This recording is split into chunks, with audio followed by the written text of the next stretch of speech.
Jeremy, Nick.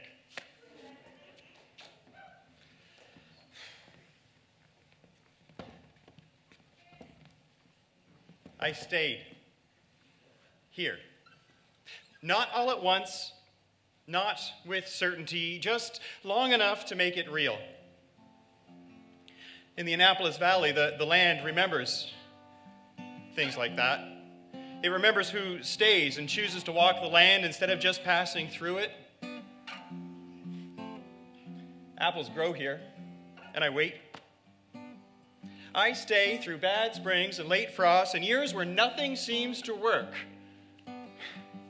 I learn patience, patiently. The apples seem to teach it to me.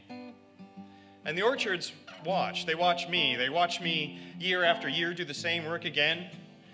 Same rows, same turns, same corrections, slowly learned. I watch them back. The trees change. They grow gnarled, more gnarled. Each year a little less interested in being straight.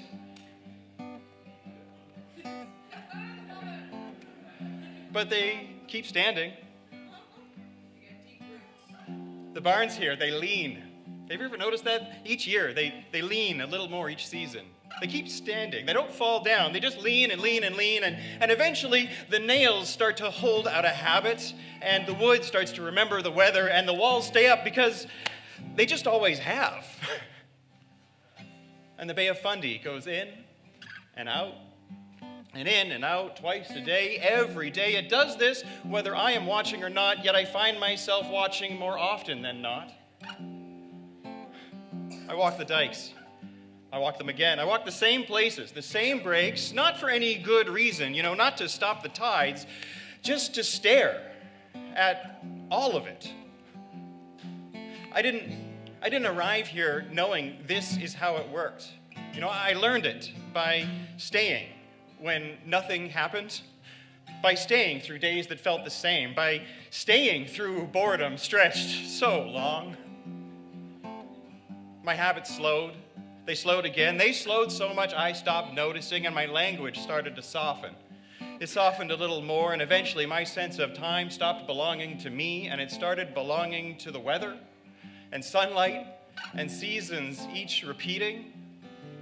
Over time, I became less myself and more this place, less someone passing through and more overgrown by it, less a person making choices and more a shape that fit. But just because you stay doesn't mean nothing changes. The valley turns. Orchards become vineyards. Old barns find new uses. They grow wine here now, shaped by the soil and the air. Visitors arrive, asking someone to tell them how it all works, as if it can be said in a sentence. I live next to strangers now. They speak in accents with new foods and new stories, and I learn without having to go very far. Yet still, I feel it.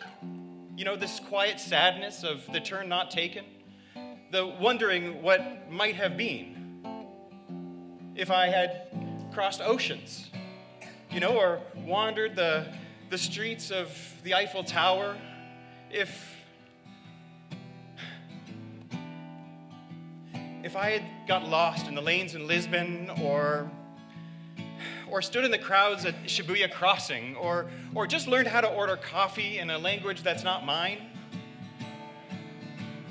If I had carried a bag just a little too far, so the straps barely held, and worked just any job to stay one more month, or fallen in love with someone that I would never see again, or maybe just told stories about this place that don't really make sense unless you're somewhere else. If I had lived a louder, bigger story,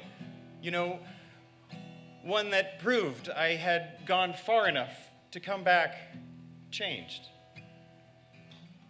An odyssey that I imagined, but I never claimed. Sometimes I think I stayed too soon, like I missed my chance to be lost somewhere else. I didn't prove myself through distance. I didn't come back with something unique. But this place keeps moving. The valley, it churns, steady and patient. And if you stay here long enough, and if you listen carefully enough, you begin to notice something. The world comes here. It arrives in kitchens late at night. It's shared in plates, passed across crowded tables, bringing music and singing songs that feel local, yet somehow traveled a really long time to get here. It sits with me in the dark, and it tells me stories that feel familiar, yet slightly different. And I see it at the farmer's market, or in a line for coffee, or in a classroom. It speaks in an accent beside me, telling me stories freely, and never asking me to leave. So I feel it. I feel my roots. You know, not loud ones, not proud ones, just roots. The way that trees standing crooked keep growing anyways, or barns lean, but they don't learn, but they somehow learn how not to fall. I didn't go looking for that distance. I stood here long enough to be shaped by the soil and the air and the seasons and repetition. And for this, for being held in place until I fit, I am thankful I stayed. And if you stay, if you really stay, this place lets you hear the whole world stopping by again and again and again.